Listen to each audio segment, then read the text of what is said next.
কত বড় সাহস, গায়ে হাত তুলো। এটা কিন্তু আপনাদের যে ভিডিওটা দেখছেন, আপনি কি কাউন্টারটা দেখছেন যে সাহস কতবার গায়ে হাত তুলে? এই কথাটা তখনই বলে যখন কেউ একজনকে পার্সনকে হার্ট করে। ও তাই বুঝি, এই ব্যাপার। তো মিথিলা আর ইয়াসিন ভিডিওটা শুরু করার আগে ফার্স্টে মিথিলা কিন্তু ওদের ফ্যামিলি মেম্বার মানে ঈদ থেকে হার্ট করে ও ভাবছে কি আমি ওকে মাইক দিয়ে শেষ মধ্যে পালায় চলে যাব। আপনারা তো একসময় টিম হয়ে কাজ করতেন, তো হঠাৎ করে কি এমন হলো যে আপনাদের মধ্যে এত বিরোধ চলে আসলো? ফ্যামিলিতে ওর বাবা মা কেউই ছিল না, সবাই ছিল দূরে। তো झूठ बोलो, बार बार झूठ बोलो। তো ওর দায়িত্বটা আমাদের উপর ছিল। তো আমরা সেই কোথায়? ওর বাবা মা হচ্ছে দুজনই সেপারেট। আচ্ছা আচ্ছা। সেই ছোটকাল থেকে আমরা ওর দায়িত্ব বলেন, ওকে আমি ছোট ভাই বা ছোট বাচ্চা, আমার বাবা মা সেম, সেই ছোট থেকে মানে তারা কত সুন্দর বোকা চোদ্দা এবং কত সুন্দর বোকা হলে এভাবে তাদের পার্সোনাল এবং প্রাইভেসি নিয়ে এভাবে ঝগড়াঝাড়ি করে তাও রাস্তার মাঝে।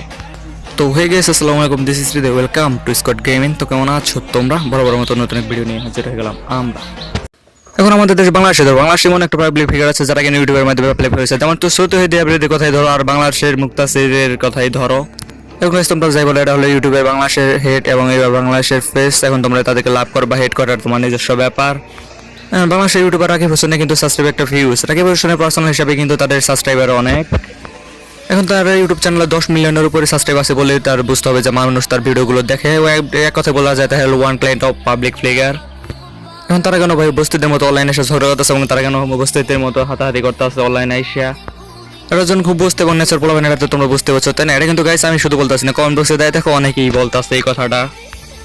না মানে গাইস লাস্টে যখন মিথিলাকে মারলো তখন দেখলাম তারা এক কথা বলতেছে, এখন দেখলাম ঘটনা আর এক কথা বলতেছে। চলো তাহলে আমরা সবাই মিলে একটু দেখে আসি ঘটনাটা কি হয়েছিল যদি একটু বলতেন। হচ্ছে একটা বিজনেসের কাজে গিয়েছিলাম, ওনারা হঠাৎ করে কোথা থেকে জানি আসলো, আমি জানি না। আয়শা বলতেছে যে তোমাদের সাথে কথা আছে। আমি বলছি কি কথা, এখানেই বলেন। আচ্ছা একটু ও তাই বুঝি, এই ব্যাপার। কারা কারা এসেছে? আসছিল হচ্ছে অন্তরার ফ্যামিলির সবাই, শুধু অন্তরা ছিল না, অন্তরা মেবি রাকিবের বাসায় ছিল, এর কারণে ও। দেন ইয়াসিন বলতেছে যে তার নাকি একটা ফর্মালিটিস কাজের জন্য গেছে, আর ওইখানে রাকিব হোসেনের লোকজন বা রাকিব হোসেনের পরিবারের সাথে তাদেরকে বলতেছে তাদের সাথে কোনো এক কথা আছে। তো দেন এই কথা শুনে বোঝা গেল যে রাকিব টিম আর ইয়াসিনের টিম দুজনে মিলে একই রেস্টুরেন্টে গেছে। তো সেই দিন হচ্ছে আমার বোন, যেহেতু আমরা মিরপুরে থাকি আমার পরিবার, তো আমার বোন হচ্ছে রেস্টুরেন্টে যায় একটা কফি শপে, তার ফ্রেন্ড আর হচ্ছে আমার বোন আমার ভাগ্নি ছিল তার সাথে। নর্মালি খাওয়া দাওয়া করে তারা নিচে নামে।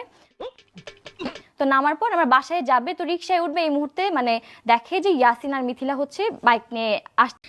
না মানে ভাই আমি এদের কথাবার্তা কিছু বুঝলাম না, আমার তো মনে হচ্ছে এরা এক একটা ধান্দাবাজ। ইয়াসিন তো বলি ইয়াসিন মিথিলা যখন রেস্টুরেন্টে ছিল তখন অন্তরা কি আর বোন টুন ভাই আসে, আর এমনি আর বলতেছে যে যখন নিচে নামে তখন ইয়াসিন আর মিথিলাকে দেখছে তাও বাইকে। মানে ভাই বুঝলাম না তারা কি এমন চেটারবল, তারা এমন বড় চেটারবল হয়ে গেছে যে তাদের নিয়ে কথা হইতেছে পুরো বাংলাদেশে। না ভাই এরা কি ইন্টারভিউ নিতেছে? এমনি তো পুলিশও ছিল, তাহলে পুলিশের ইন্টারভিউ বাংলাদেশে এত বড় নেশা হলে মনে হয় না যে এত বড় কাহিনী হয়ে যায়।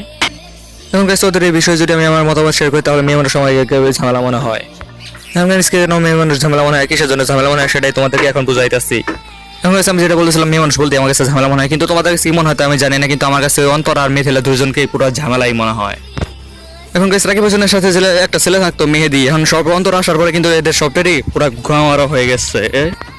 এখন গেছে আমরা যখন জিজ্ঞাসা করি তখন আমরা শুনতে পারি যে রাকিব যখন তার বউকে মানে অন্তরাকে শাড়ি টাড়ি কিনে দেয় তখন মিথিলাকে শাড়ি টাড়ি কিনে দেয় না, এটা হলো মেইন সমস্যা।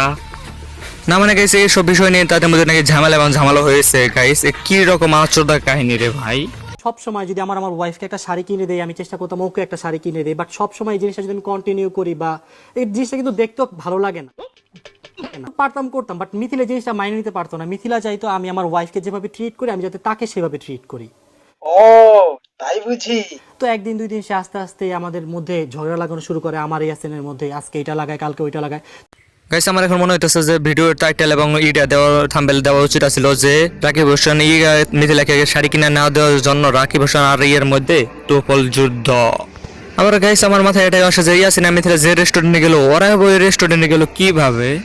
মানে ভাই এদের ভিতরে অনেক কাহিনী আছে যেটা আমি আর তুমি কিছুই বুঝতে পারবে না, এই রেস্টুরেন্টের সিসিটিভি এবং পুলিশটাই ভালো বলতে পারবে। এখন গাইস এসব বিষয় করে হুদাই ওদের নিয়ে ভিডিও বানাইতেছে। এখন গাইস রাকিব হোসেনের কথায় বোঝা যায় যে এই যে মিথিল মেয়েটা মিথিল কারণে এসব গাঞ্জাম টাঞ্জাম বা এসব ঝগড়া টগড়া হইতেছে। কিন্তু গাইস আমার একটা পার্সোনাল কোশ্চেন আছে যে এই যে অন্তরা মেয়েটা যে আসলো, আসার পর থেকে মেহেদির সাথে সমস্যা এবং ইয়াসিনের সাথে সমস্যা। আসলে অন্তরা মেয়েটা যা বলে রাকিব তাই বিশেষ করে। এখন আমি বলবো যে রাকিব একটা মেয়ে পাগল বা বউ পাগল একটা ছেলে, তার মানে বউ যেটা বলে ওটাই সেটাই সঠিক মনে হয় ওর কাছে।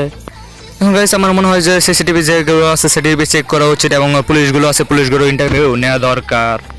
তো গাইস এই সব প্লাবনের ভিডিওটি ভালো লাগে না, দেখা হচ্ছে নেক্সট ভিডিওতে দেখা হবে আবার অন্য টপিক নিয়ে। তো আজকের জন্য বিদায় নিচ্ছি। প্রিয় ভিডিওটি ভালো লাগে একটা লাইক করে দিও, কিছু আবার জানাই তোমাদের সবাইকে জানাই আল্লাহ হাফেজ।